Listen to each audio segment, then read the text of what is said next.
After facing countless corruption scandals and surviving 8 attempts to unseat him, South Africa's controversial president Jacob Zuma resigned from office last month. His deputy Cyril Ramaphosa has since taken over the presidency on an interim basis and pledged to clean up South African politics. So, does Zuma's departure really mark the start of a new political era for the country? Or is corruption too entrenched in the ruling African National Congress Party? Joining me to discuss this is Thuli Madonsela, South Africa's so-called anti-corruption czar, who was the country's public protector for 7 years and is also a former member of the ANC. She's been credited with exposing Zuma's abuse of public funds, and she joins me now from Cape Town. Thuli Madonsela, thanks for joining me on UpFront. Given you investigated former President Jacob Zuma when you were public protector of South Africa up until 2016, and given you wrote 2 incriminating reports about him, how much credit should South Africans give to you for hastening his departure from office last month? Well, first, thank you for the privilege. I don't expect any credit because I was paid to do my job, and I did that job the best way I could, and I was working with a team. Every member of that team should get some of the credit. South Africans too should get the credit, because if it wasn't for the people enforcing some of the decisions I made, those decisions would not have been made. And the judiciary and the media also played their roles in making sure that the truth came out. South Africa's National Prosecuting Authority has plans to announce in the coming weeks whether they're going to pursue the 18 charges for over 700 counts of corruption, money laundering, fraud and racketeering against Zuma that date back to an illicit arms deal from over a decade ago. It's a case that's been dismissed and reinstated in the courts in the past. Do you think those charges against him still need to be pursued now he's out of office? Well, yes, charges have to be pursued whether a person is or is out of office. And you must recall that those charges had nothing to do with President Zuma being in office. They relate to the arms deal period. But having said that, I think the most important issues that the president would have to answer to would be the issues relating to state capture and what is seen as an act of surrendering his power to one member of his family and the Gupta family to run the affairs of this government. It's in the interest of the nation that he's answerable for any wrongdoing he is alleged to have committed. And if indeed he is guilty of that wrongdoing, he should face the same consequences as other people do. How is it that such a dark cloud of controversy spanning over a decade never prevented Zuma from advancing to the highest office in the land, to lead the party of Nelson Mandela with considerable ANC support for years?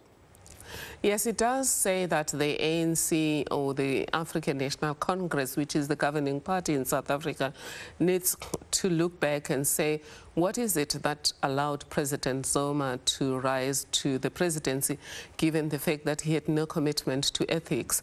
And that also applies to the current members of the highest decision-making bodies of the ANC. The ANC has to ask itself, should these people end up becoming president, do they have the right values, which is the highest level of professional ethics as required by Section 195 of our Constitution? But didn't Mandela himself, Nelson Mandela, who you were understandably a great admirer of, many of us were, didn't he lay the groundwork in a way for all of the political dysfunction and corruption that we're seeing in South Africa today? He laid the groundwork for presidents, for controversial successors like Thabo Mbeki and Jacob Zuma. Is it time to maybe also reassess the Mandela political legacy in South Africa?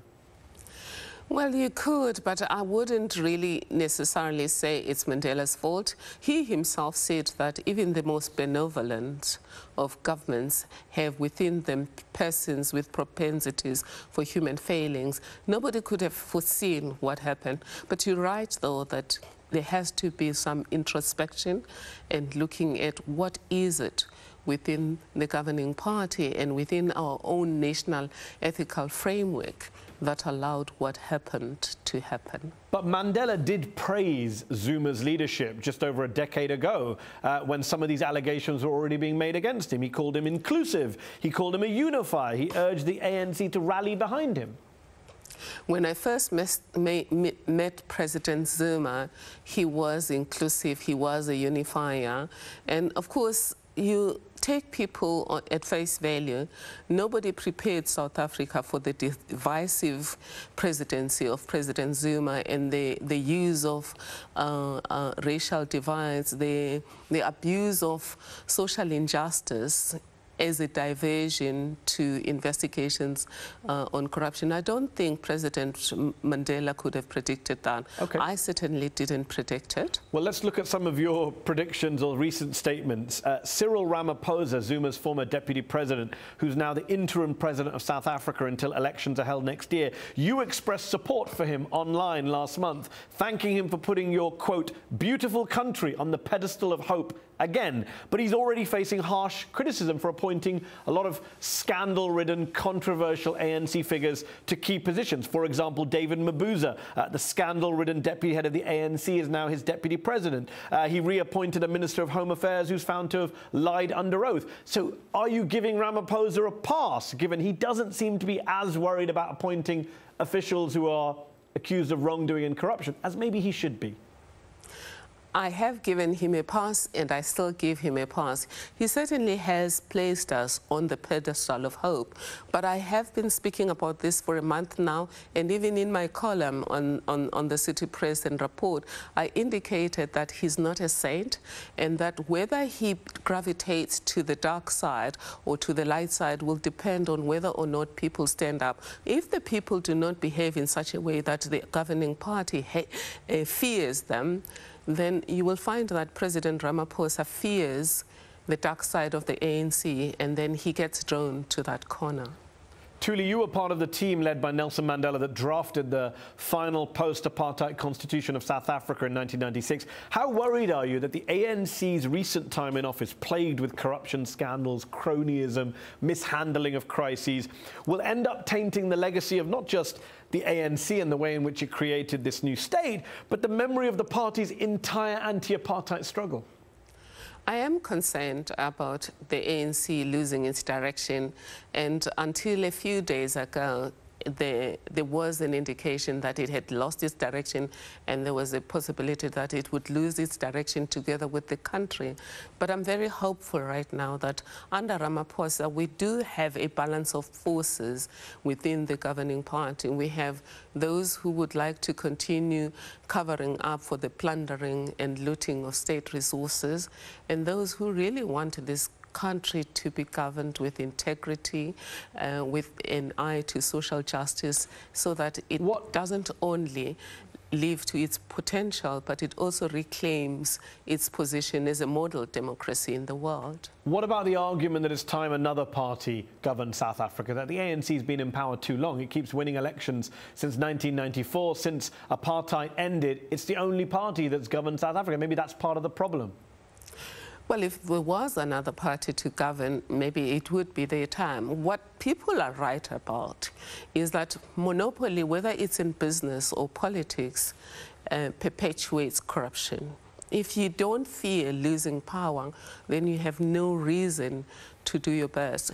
And that's what was happening eventually. But by last year, the ANC as the governing party realized that it could not just continue to allow lapses in terms of ethics and the deepening of corruption. One final question.